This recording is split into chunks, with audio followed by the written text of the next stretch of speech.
quel bonheur ce soleil, ce château que vous avez reconnu, celui de Sablé évidemment, il s'agit des archives nationales, là où on restaure les archives nationales et nous sommes sur le port, nous partons pour une immense balade dans ce 100% Sarthe au fil de l'eau. Alors des invités sur le bateau qui est derrière moi, absolument magnifique, merci Anjou Navigation, et puis des reportages un peu partout autour de la Sarthe, et puis des moments de convivialité et de bonne humeur, j'en suis certain. Ah bah d'ailleurs ça commence bien, je vois Madame Lauré qui arrive. Vous la connaissez évidemment, Amélie Lauré qui dirige la Sablésienne. Bonjour Madame Lauré. Bonjour Pascal. Alors la Sablésienne, c'est évidemment le fabricant des sablés. Exactement, c'est la biscuiterie de Sablé qui existe depuis 1962 à Sablé-sur-Sarthe. Alors on parle de pâte sablée, la pâte sablée est originaire de Sablé? Alors la pâte Sablé, non, en fait le petit Sablé provient de la ville de Sablé. Donc ce sont vraiment le nom de la ville qui a donné le nom à la recette du petit sablé. Et vous nous avez amené des petits sablés avec vous, j'imagine que c'est pour le petit déjeuner qu'on va prendre avant de partir en croisière. Voilà, le petit café est indissociable du petit sablé. Alors les petits sablés, on en a pour tous les goûts. Alors il faut quand même savoir que le petit sablé, c'est juste un instant Madame Lauré, c'est un gâteau qui est reconnu par ses pairs, on va dire. Oui, le petit sablé, c'est en effet une recette qui est dans le registre du Conservatoire national des arts culinaires, donc il fait partie de notre patrimoine français, le patrimoine français culinaire. On va le faire découvrir à nos invités, allez-y. Je vous suis dans ce magnifique bateau Nichols. Et bien voilà, je vous présente nos invités. Bonjour mesdames. Bonjour. Bonjour messieurs. Et je vous laisse nous faire découvrir peut-être, Amélie, vos spécialités. De sablé, exactement. Alors, donc, une jolie boîte traditionnelle en fer. Voilà, une petite boîte métal avec évidemment des petits sablés pur beurre frais. Avec un petit assortiment de sablés à l'amande. Bon, on vous les laisse. Et ensuite, rapidement, parce que moi je suis impatient. Et des petites meringues à la framboise. Très bien, on y goûte tout de suite, mais avant je voudrais vous présenter notre hôte d'une certaine manière, Raphaël, bonjour. Bonjour. Raphaël Pierre est le, comment on dit, le gérant d'Anjou Navigation. Oui, co-gérant, oui, tout à fait, avec ma femme. Très bien, félicitations. Merci de nous accueillir, c'est gentil à vous. Vous avez préparé le café ce matin? Bah oui, il fallait bien, même quand on a ce plateau que vous nous avez réservé, un petit café avec les petits sablés, et puis les petites meringues à la framboise. Faites ça à tous les plaisanciers? J'aimerais bien, mais je peux pas. Bon, c'est pas évident dans le cas. Voilà, on vous présentera tout à l'heure nos invités, je voudrais quand même les citer, Christelle Fleury, Patrick Desmazières et Jean-Yves Lucotte, Le Visage. Bon voyage à tous, on va partir dans quelques petites secondes.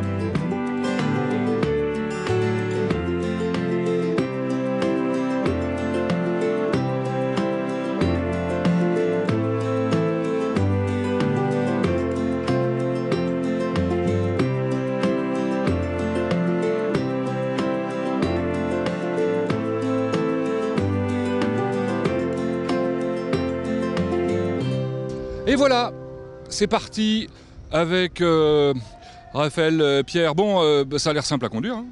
Très très simple. Vous voyez, je tourne un peu de la barre, c'est très sensible. Quand on forme les gens, on passe une demi-heure, trois quarts d'heure, une heure, selon on prend le temps qu'il faut. Et c'est juste une somme d'appréhension et on se rend compte que, regardez, ça va tout droit, même sans les mains, quelque part. Mais il faut quand même être un petit peu attentif, c'est tout. Voilà, faut être sérieux. Et ça passe tout seul. Surtout quand il y a des canoës-kayak dans le coin. Bon, la journée est particulièrement ensoleillée. Alors là, on découvre Sablé avec ici un parcours. Oui, ça c'est un parcours de kayak. Donc il y a souvent des championnats de France, des choses comme ça qui sont faits ici. Vous allez voir, là, ça doit être une école qui va descendre. Ils sont tous impatients. Et ils nous saluent. Alors ça, c'est l'avantage de la balade en bateau. En général, les gens aiment bien saluer les plaisanciers, non? Ah bien sûr, il y a vraiment une convivialité au bord de l'eau. On partage le même réseau, enfin voilà, il y a une convivialité qui s'exerce, on s'entraide, etc. On est tous là pour se faire plaisir, que ce soit en canoë, en bateau, à la pêche, voilà, on se fait plaisir. Alors quand on vient louer un bateau comme celui-là, on rappelle que c'est un bateau habitable sans permis, celui qu'on va découvrir, parce qu'on le visitera évidemment tout à l'heure, celui-là, c'est l'un des plus grands que vous ayez, non, c'est ça? Oui, ça c'est le Nikos 1350, ça fait partie de la gamme confort de Nikos. Il présente l'avantage d'avoir un espace optimisé. On a 4 chambres avec chacune son WC-douche. On a un grand carré très lumineux avec son carré à 360, une accessibilité facile, une grande terrasse arrière. Là, Pour une dizaine de personnes. oui, 8-10 personnes. Ouais. Et ça commence à combien de personnes? Il y a des tout petits bateaux pour ceux qui partent en couple seulement, par exemple? Oui, on a des bateaux, on peut partir à partir de 2. On a des petits bateaux avec terrasse, sans terrasse, des bateaux un petit peu plus vieux, style péniche, comme les Eau-Claire Loft. Et puis après, on peut partir, on peut monter comme ça en famille avec des bateaux pour 4-6 personnes, et puis à partir en groupe après, ou entre amis, des choses comme ça. C'est toujours une convivialité et puis un dépaysement qui sont au rendez-vous. Certains, on le voit de temps en temps, partent avec des vélos, alors ils le mettent ici. Alors le solarium, c'est devant ou c'est ici? J'ai vu qu'il y avait un truc qui s'appelait le solarium. C'est partout. C'est là où il y a du soleil. Oui, tout à fait. C'est là où on est bien, c'est surtout ça.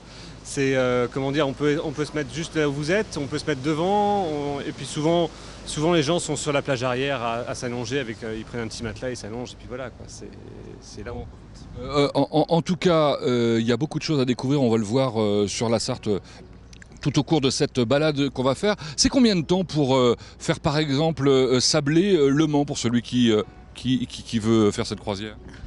Sablé-Le Mans, c'est à peu près 12h30 de navigation en moyenne. Faut compter tranquillement 2 jours et demi de navigation. Parce qu'évidemment, il y a les écluses à passer. Et puis évidemment, on est limité en vitesse. Oui, tout à fait, on est limité à 10 km/h. Et de toute façon, le but, c'est pas de faire de la vitesse. Le but, c'est de se laisser aller au fil de l'eau, de pouvoir profiter et de s'arrêter là où ça nous plaît. Voir un petit peu toute la richesse sartoise qui borde la rivière, et Dieu sait si elle est présente, parce que vous allez voir tout au long du parcours qu'on va faire jusqu'à Malicorne, on va avoir croisé l'abbaye, on va croiser Avoise, on va creuser par ces petites cités caractères, Dureuil, plus des tas de petits châteaux, des petites manoirs et des choses comme ça. Et puis des vues imprenables, j'allais dire. Moi, je vois ici Sablé comme on le voit jamais, évidemment. Bon, bref, on va continuer tranquille notre petite croisière. Prochaine. Alors, la première écluse qu'on va faire, c'est quoi? L'écluse du port de Junier. Très bien. Bon, bah, peut-être qu'on se retrouvera là-bas ou pas. En tout cas, on avance, c'est sûr.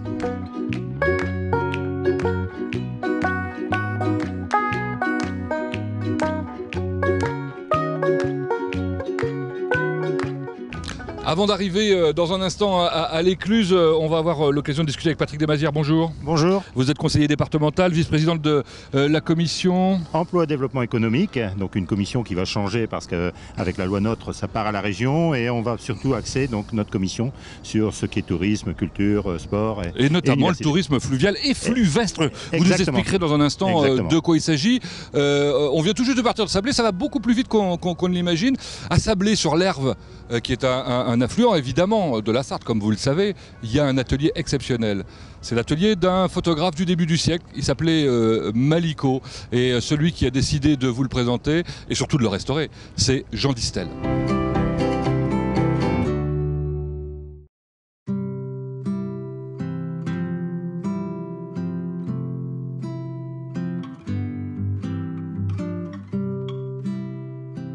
Alors Joseph Maliko était un photographe sabolien, né en 1874, donc à la fin du 19e siècle, à une époque où la photographie connaît une véritable révolution. À la naissance de Maliko, la photographie est en pleine expansion grâce à des produits plus performants et surtout plus faciles à mettre en œuvre. Maliko se lance dans la photographie en 1898, évidemment. Dans les activités, je dirais, des photographes, il y a la vente de matériel déjà, la vente d'accessoires comme des cadres et des albums, mais également donc, la prise de vue avec notamment le portrait.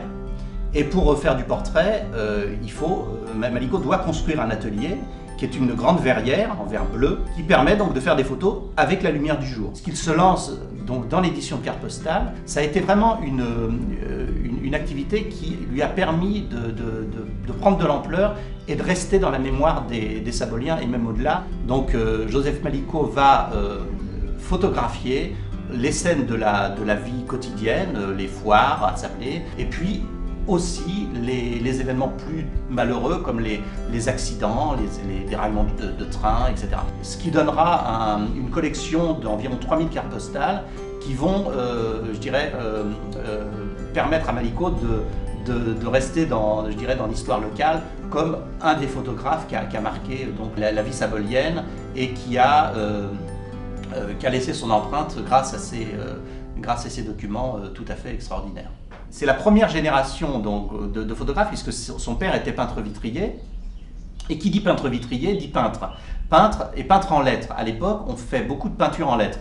Et je pense qu'il a été largement influencé par son père quand il a voulu construire cet atelier, puisqu'il a fait marquer en gros, il a fait inscrire en gros sur la façade photographie Maliko, et la façade est orientée, en fait, cette inscription est orientée de manière à ce qu'effectivement elle puisse être visible de tous les ponts de Sablé. L'atelier est construit au bord de la rivière l'Erve. Alors il est visible de la Sarthe, mais il n'est pas directement sur la Sarthe. Hein. Le but de Maliko, à l'époque, c'était de s'éloigner au maximum des bâtiments, notamment de l'immeuble de la rue Carnot, où il avait son magasin, pour pouvoir avoir un maximum de lumière pendant un maximum de temps de la journée. Le photographe avait inscrit, quand on rentrait dans le magasin, c'était marqué, donc, on photographie du lever au coucher du soleil.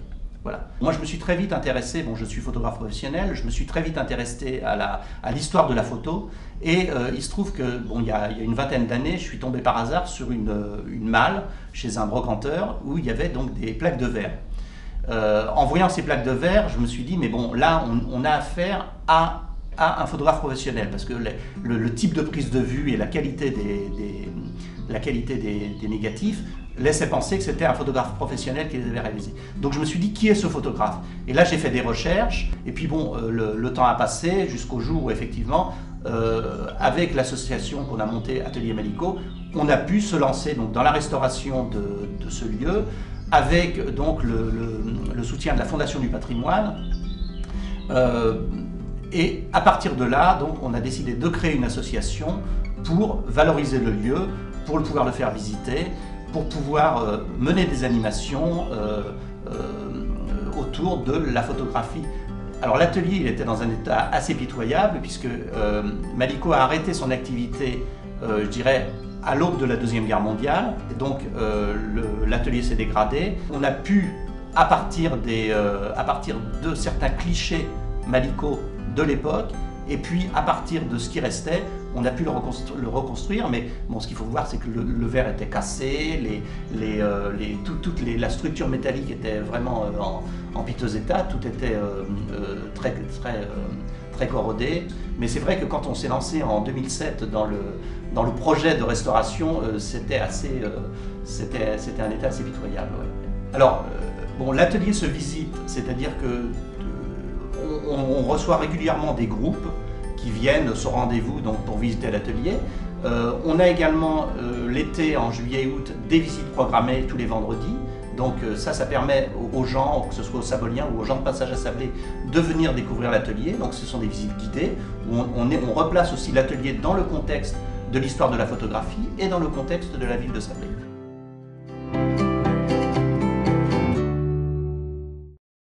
Un moment exceptionnel, la découverte de cet atelier Maliko. Voilà, on se retrouve sur la Sarthe, à bord du Magnificat. Ah oui, j'ai oublié de vous dire le nom tout à l'heure du bateau, toujours avec Patrick Demazière. Alors, je disais tout à l'heure, tourisme fluvial et fluvestre, c'est quoi fluvestre? Alors voilà, tourisme fluvial et fluvestre. On a la chance au niveau de la Sarthe d'avoir une véritable pépite avec notre Sarthe, c'est 86 km de voies navigables, avec ses 14 km de canaux, mais on a une chance autour de ça, c'est d'avoir tout un certain nombre de potentiels de patrimoine, de potentiel avec la Sarthe à vélo.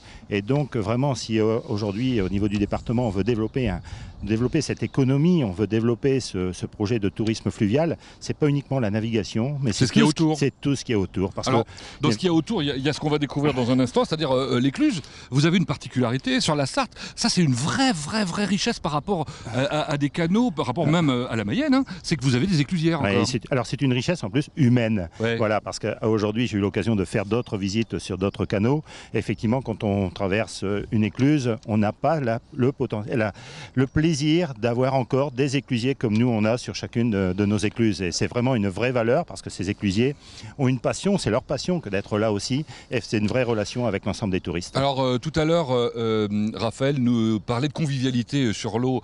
Ça crée évidemment cette convivialité. Les familles qui louent ces bateaux, alors j'ai vu que venaient en moyenne à 5,43 personnes par bateau. Oui, voilà, dans le cadre justement de ce projet de développement du tourisme fluvial, on s'est donné comme priorité sur les quelques mois qui viennent encore d'établir un vrai diagnostic. Et pour ça, on a lancé une enquête avec les éclusiers, avec l'ensemble des partenaires auprès des utilisateurs. Et on se rend compte effectivement que les gens viennent en famille et prennent un plaisir considérable. Et on a vraiment tous les atouts et ils nous disent vraiment que c'est quelque chose d'absolument remarquable. Et ils reviennent d'ailleurs. Et ce sont des habitués qui viennent faire ce tourisme fluvial. Alors, ce qui m'a beaucoup surpris, moi, c'est de découvrir que presque 50% venaient de Normandie. C'est-à-dire qu'on vient de quelques kilomètres au nord, on vient dans le sud, quoi, en quelque sorte. Oui, voilà, exactement. Pour l'instant, donc effectivement, au niveau de l'enquête, on ressent ça, mais on sait aussi, au travers de cette enquête, qu'il faut qu'on arrive à, je veux dire, faire prendre conscience à nos Sartois proprement dit, d'accord, que c'est eux qui vont être les meilleurs relais de ce potentiel. Alors, on vient de Normandie, on cherche à venir de la Mayenne. On a donc dans nos contacts prévu des réunions avec les deux responsables de département, Mayenne et Anjou, je veux dire, pour justement développer cet attrait. Alors j'ai vu effectivement que c'était une très grande volonté, tant pour évidemment l'animation en quelque sorte du département. Vous évoquez le fait qu'il faut qu'il y ait plus de Sartois qui en profitent en quelque sorte de cette chance qu'ils ont de pouvoir naviguer sur la Sarthe. Et puis évidemment d'autres personnes qui viennent de l'extérieur, ça veut dire un développement économique au bout du compte. Voilà, donc il ne faut jamais rester seul. Et aujourd'hui la Sarthe, et on l'a vu la semaine dernière en rencontrant Franck Louvrier, le président donc, du tourisme des Pays de Loire, en région, qui est venu voir, et on a eu rencontre avec la CO, on a eu rencontre avec le pôle européen du cheval, on a plein de pépites. Et il ne faut pas rester seul, il faut au contraire qu'on associe l'ensemble de ces pépites de telle façon à faire venir des gens en Sarthe, un maximum de personnes en Sarthe, et que ces personnes puissent rester plusieurs nuitées, puissent rester au niveau du circuit de la Sarthe, puissent venir faire du tourisme fluvial et de leur proposer tout un programme, vraiment un programme de valeur, ce que dispose la Sarthe. Et puis on verra tout à l'heure en visitant ce bateau qu'en plus c'est dans des conditions extraordinaires, c'est des vacances à nul autre pareil. Enfin, vous le constaterez surtout avec tout le temps qu'on va passer ensemble, ou comme là, on va faire des expériences. Certains, c'est leur première navigation de plaisance ici. Vous entendez, j'imagine, l'écho que ça peut faire dans le micro, le passage de cette écluse. Vous avez vous-même, d'ailleurs, fait un petit voyage il y a peu de temps, c'est sur un canal, je crois. Oui, voilà, j'ai eu le plaisir de faire un voyage sur le canal du Midi. Ouais. J'ai bien sûr pris beaucoup de plaisir, mais je vous assure que le paysage de la Sarthe et tout son patrimoine autour, c'est vraiment ce qu'il y a de mieux. Bon, allez, on va aller rencontrer l'éclusier ou l'éclusière probablement dans un instant. Merci Patrick Demazière.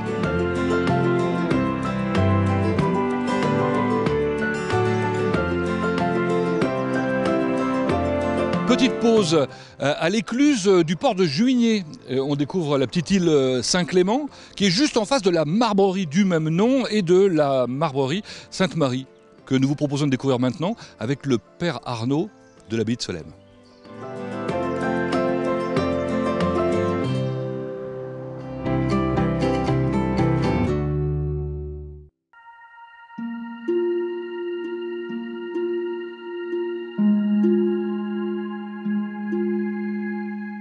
La fondation de Solesmes, c'est en 1010 par Geoffroy de Sablé. C'est resté ensuite un petit prieuré jusqu'à la Révolution. À la Révolution, il y avait encore plusieurs moines qui ont été dispersés et donc le monastère est devenu vide. Et ça a été le déclic pour un certain abbé Prosper Guéranger qui était né à Sablé et qui, dans son enfance, venait régulièrement le dimanche en promenade avec sa famille. Il venait, c'était le but de promenade du dimanche, on venait voir les saints de Solesmes. Et donc tout enfant, il a été fasciné par, d'une part, ces statues, et puis aussi par ce monastère vide, mais qui nourrissait son imagination, évoquait pour lui beaucoup de mystères. Et lorsque, en 1833, donc comme je vous disais, le propriétaire a décidé d'en faire une carrière, là il s'est dit c'est le moment ou jamais, après ça sera trop tard. Et ils se sont lancés. Ils n'avaient pas 3 sous vaillants, mais à la grâce de Dieu. Et vous voyez, ça a tenu. Nous nous trouvons à la Marbrerie, qui comme son nom l'indique était un ancien bâtiment industriel, qui jusqu'en 1953, je crois, était une usine où on travaillait le marbre, du marbre qui était extrait des carrières, en particulier de Port-de-Juigné, derrière nous. Là. Et ces carrières étaient très anciennes. Le travail du marbre était plus ancien encore. Vous avez ici un barrage. Et ce barrage, qui avait été construit au XIVe siècle, si mes souvenirs sont bons, avait été construit par les moines pour augmenter un peu l'énergie disponible pour faire tourner des moulins. Des moulins qui existaient avant. Il y avait des moulins à blé et des moulins à taon. Et ça a duré ainsi jusqu'en 1950 pratiquement. Alors les moulins à taon ont disparu, les moulins à blé ont disparu assez rapidement aussi. Et puis il restait la Marbrerie Saint-Clément de l'autre côté de la Sarthe, sur ce qu'on appelle l'île. Et puis ensuite, les Landau, qui étaient propriétaires de cette marbrerie, ont décidé d'en construire une autre, plus moderne, qui est celle qui est derrière moi. Là. On sait que du marbre de Port-de-Juigné, on en trouve à Versailles. Il y a eu une commande de 400 cheminées pour l'école militaire de Londres. Bon, il y a eu des hauts et des bas dans l'activité de ces marbreries, suivant le contexte économique. Donc il y a eu des périodes où il y a eu jusqu'à plus de 200 marbriers à travailler ici. Il y en a d'autres où ça a chuté à 60. Et après la guerre, en fait, l'industrie du marbre a un peu périclité, parce que le marbre n'était plus à la mode. Et puis il y a eu la concurrence du granit pour les monuments funéraires. Il y a une autre version, une tradition orale qui dit que pendant la guerre de 14, les carrières de marbre ont été exploitées avec des explosifs pour alimenter les fours à chaud. Et le marbre étant très fragile, les veines de marbre ont été ébranlées par les explosifs. Et quand ils ont voulu reprendre le travail après la guerre, eh bien, ils commençaient à travailler un bloc qui se fondait en deux. C'est ce qui aurait contribué aussi à la ruine des marbreries à Solesmes. Quelques années plus tard, la communauté a racheté la marbrerie.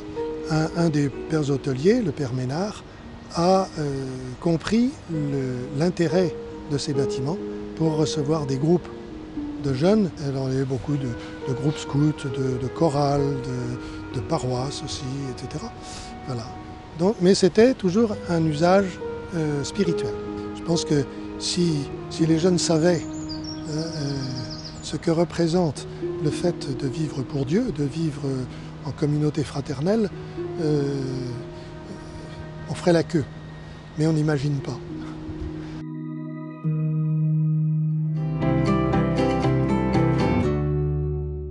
Voilà les vestiges de la marbrerie. Bonjour Christelle Fleury. Bonjour. Vous êtes guide conférencière à l'Office du tourisme de Sablé, c'est votre grande spécialité les marbreries. Oui, c'est ça, tout à fait, en particulier. Parce que c'est une vraie histoire ici. Alors c'est quelle marbrerie celle-ci?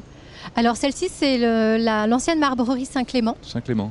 Voilà, donc qui a été développée au même titre que la marbrerie Sainte-Marie, que l'on va découvrir tout à l'heure. Mais ça, c'est au 19e siècle, alors oui, que les premières datent du 16e, je crois. Oui, voilà, c'est ce que j'allais vous indiquer. Donc on a commencé à extraire le marbre en pays de Sablé à partir du 16e siècle. Il faut savoir qu'on avait plusieurs carrières de marbre en fait sur le territoire. Une à Sablé, où on pouvait extraire le marbre noir veiné de blanc. Une à Asnières-sur-Vègre, à quelques kilomètres d'ici également, qui était un marbre assez réputé, donc marbre noir veiné de blanc et de rouge.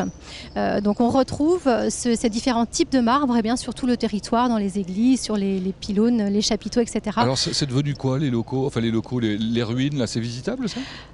Alors non, ce n'est pas vraiment accessible. On peut s'y rendre à pied, mais on peut les apercevoir de l'autre côté. Voilà, tout à fait. Du côté de Juigné. Oui. Ça a eu son heure de gloire. 600 personnes, je crois, au moment de la guerre de 1870, c'est ça hein? Oui, alors il y a eu plusieurs périodes finalement très florissantes dans l'activité marbrière. Donc on parlait du XVIe siècle tout à l'heure. Le XVIIe siècle a été également un siècle important avant le 19e où on a eu une grande expansion également de l'activité marbrière. Donc au 17e en fait on a en particulier de très grands retabliers qui ont exploité le marbre du pays de Sablé. Ce sont les retabliers de Laval, de grands marbriers lavallois, qui ont exploité à profusion ce matériau.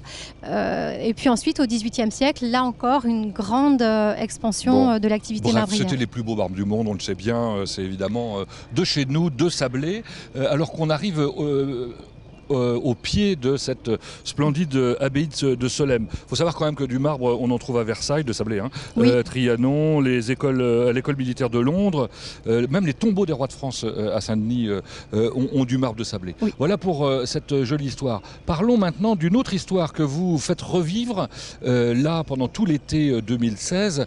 Ce sont les 80 ans des congés payés. Oui, alors c'est vraiment notre fil conducteur donc pour toutes nos animations d'été, puisque cette année nous fêtons les 80 ans des congés payés. Donc on trouvait vraiment important et intéressant de promouvoir cette période. Donc on met en place diverses animations pendant tout l'été et en particulier une visite guidée sur les 80 ans des congés payés avec certaines étapes qu'on ne fait pas habituellement lors de nos visites. C'est quoi le bruit qu'on entend là ? Des grenouilles, ah oui, j'étais pas sûr de moi, mais dites donc, elles font beaucoup de bruit, les grenouilles de Sablé. Et alors donc, un endroit étonnant qui s'appelle Cri-Cri Plage. Oui. Alors ça fera partie justement de nos étapes atypiques lors de ces circuits sur les 80 ans. Donc Cri-Cri Plage en fait c'est un lieu qui était très très fréquenté dans les années 1940, surtout 1945-47 où de grandes personnalités, de grands artistes sont venus se produire ici, donc qui ont attiré beaucoup de monde bien évidemment. Je pense particulièrement à Jacques Brel qui a fait un très beau concert ici à Solesmes, à l'endroit même de Cri-Cri Plage. Bon, si vous êtes intéressé par toutes ces animations, vous informez auprès de l'Office du tourisme ? Oui, tout à fait. Donc c'est sur réservation. On propose plusieurs animations de ce type-là pendant tout l'été. Donc n'hésitez pas à nous contacter. 3 mots sur l'abbaye de Solesmes quand même ? Alors oui. 3 mots, ça va être très difficile. Allez, 5. Merci. Alors, il faut savoir que le premier prieuré de Solesmes a été fondé au XIe siècle et que ce prieuré est devenu abbaye au XIXe siècle sous Don Guéranger. Donc, Don Guéranger, un enfant de Sablé, qui a rétabli la règle bénédictine ici à Solesmes. Alors, il faut savoir qu'à la base, nous avions une activité également sur la rivière qui servait le prieuré d'origine. Il y avait en particulier 3 moulins à l'emplacement très certainement du barrage actuel. Donc un moulin à blé, un moulin à thym et un moulin à drap qui étaient exploités directement par les prieurs de Solesmes. Le reste, vous le découvrirez tout simplement en allant à l'Office du tourisme ou en regardant sur les sites internet ou en venant, c'est encore mieux, visiter. Quant à nous, on va faire une pause justement du côté de l'abbaye de Solesmes, au pied en tout cas, grâce à un habitant de Solesmes qui, je crois, nous a donné rendez-vous pour des petites gourmandises. Merci Christelle. Merci à vous.